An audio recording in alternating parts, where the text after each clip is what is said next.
Kalena dhammat sawanang etammang kalamutamang. Penuturan syair Dhammapada di video ini ditujukan untuk kita renungkan. Penuturan bahasa Palinya bukan sebagai sarana pembelajaran pengucapan bahasa Pali yang benar. Meskipun demikian, penutur tetap berusaha sesuai kemampuannya untuk mengikuti aturan pengucapan menurut tata bahasa Pali. Namun dengan segala kerendahan hati, penutur memohon maaf atas kesalahan yang terjadi, baik dalam pengucapan maupun dalam pelantunan bahasa Pali dari bait-bait Dhammapada ini.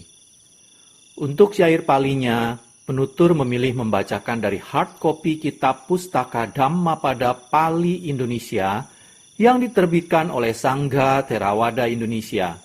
Untuk terjemahan bahasa Indonesia dan kisah latar belakangnya, penutur memilih membacakannya dari sumber web samakkhipala.or.id di bagian Dhammapada. Semoga syair Pali Dhammapada beserta arti dan kisah latar belakangnya ini dapat kita renungkan sehingga membawa manfaat kebijaksanaan bagi kita semua.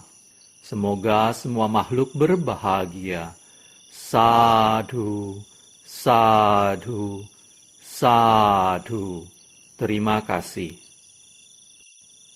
Namo tassa bhagavato arahato samma sambuddhassa. Namo tassa bhagavato arahato Samma sambuddhassa. Namo tassa bhagavato arahato samma sambuddhassa.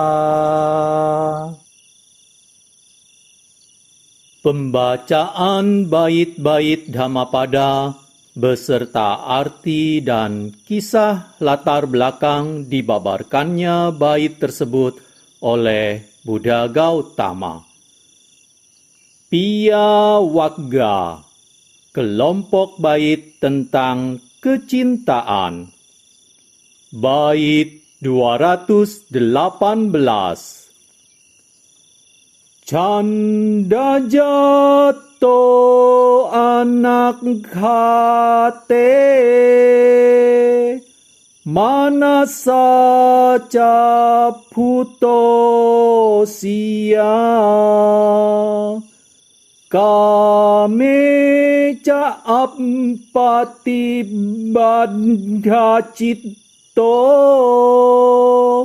udhang soto tiwuncati. Bait 218 artinya,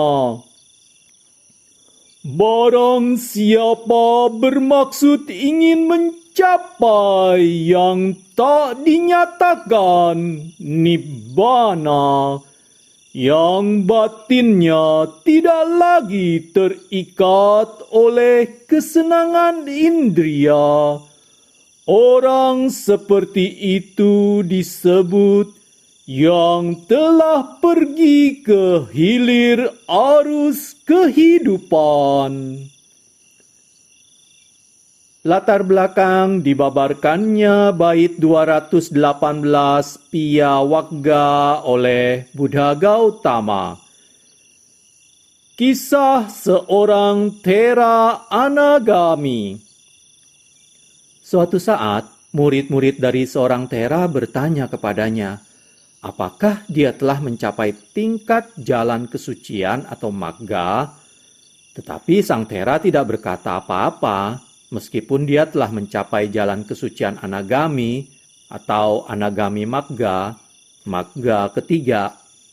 Dia berdiam diri karena dia memutuskan untuk tidak membicarakan tentang pencapaiannya hingga dia mencapai tingkat kesucian arahat. Tetapi Sang Thera meninggal dunia sebelum mencapai tingkat kesucian arahat, dan juga tidak berkata sesuatu pun tentang pencapaian anagami magganya. Murid-muridnya berpikir guru mereka meninggal dunia tanpa mencapai tingkat magga, dan mereka merasa menyesalinya. Mereka pergi menghadap Sang Buddha dan bertanya di mana guru mereka dilahirkan kembali. Sang Buddha menjawab, "Para biku, gurumu telah mencapai anagami magga sebelum meninggal dunia. Sekarang dia lahir kembali di alam Brahma, Suddhawassa Brahma Loka. Dia tidak menyatakan pencapaian anagami magganya karena merasa malu bahwa dia hanya mencapai itu. Dan dia berusaha keras mencapai tingkat kesucian arahat. Gurumu sekarang telah bebas dari kemelekatan kesenangan duniawi, kamaloka, dan pasti akan meningkat pada keadaan yang lebih tinggi." Kemudian Sang Buddha membabarkan bait 218 berikut.